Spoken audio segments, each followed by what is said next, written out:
Welcome. This is Teacher Richard. Today we are going to be talking about the twist drill. Right now we're looking at page 2, which has a side view of two different twist drills, another side view over here, and over here we have an end view of a twist drill, which I have exploded to a larger layout on page 1. This is the same view that we were just looking at. So we have some labels here that we can discuss. Some of them are more important than others. This is your cutting lip. The cutting lip does all the cutting action, removing the material that you're drilling. This cutting lip does get dull under normal use. If that's the case, it can be reground and a new clean, sharp cutting edge can be brought back by the regrounding operation.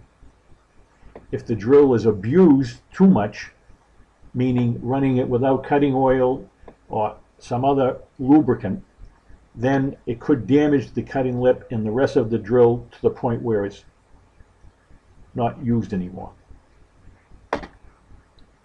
The margin, which is one on each side, controls the diameter of the hole that you end up in the drilled workpiece that you're drilling. The flute is an area of the drill that this material is machined out in the drill making process, which you saw in the previous video. And when they make that flute, by removing that material, they actually expose an edge, and that's how we arrive at a cutting edge. Now, it's a little confusing here, but this area of the drill has 3 names, unfortunately. In this view here, we're looking at a dead center. So that line from the bottom of this flute to the bottom of that flute is called the dead center. And it's called that because it's really not designed to do cutting. It's not very efficient in cutting. And that's the reason why a lot of machinists will start drilling a hole with a very small twist drill because the dead center is very small on a smaller drill. And then they'll step up to a little larger and a little larger progressively diameter drills to open up a hole to a larger size. So we're looking at a dead center.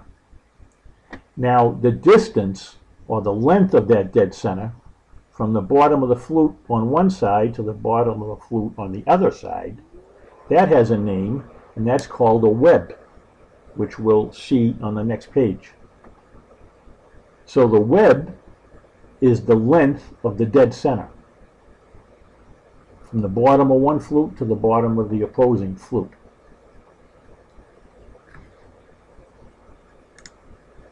And here is a label showing the web across the bottom of the flutes.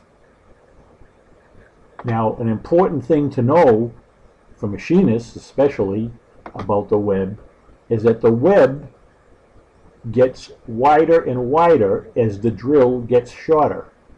So if we take the cutting edges and regrind them 100 times, and the drill gets shorter and shorter each time, the web increases in size when that regrinding operation takes place.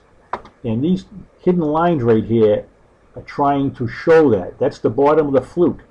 And the bottom of the flute is slightly tapered away from the center line the further it travels down toward the shank. So having that tapered flute on each side, the web grows or increases in value as it gets closer and closer to the shank end of the drill. So here's the label that we were just looking at on the other page for the dead center. There is the web, and if we look at the side view at the working end of the drill, where the two cutting lips meet in the center, we call that the point. Now, there's 3 or 4 important things we should know about twist drills. It's one of the most efficient cutting tools in the machine tool industry. It has two flutes, one on each side, and those two flutes have two specific functions: coolant entry and chip exit. I just mentioned that the web increases in width as the drill gets shorter. We should always use cutting oil when we're drilling steel.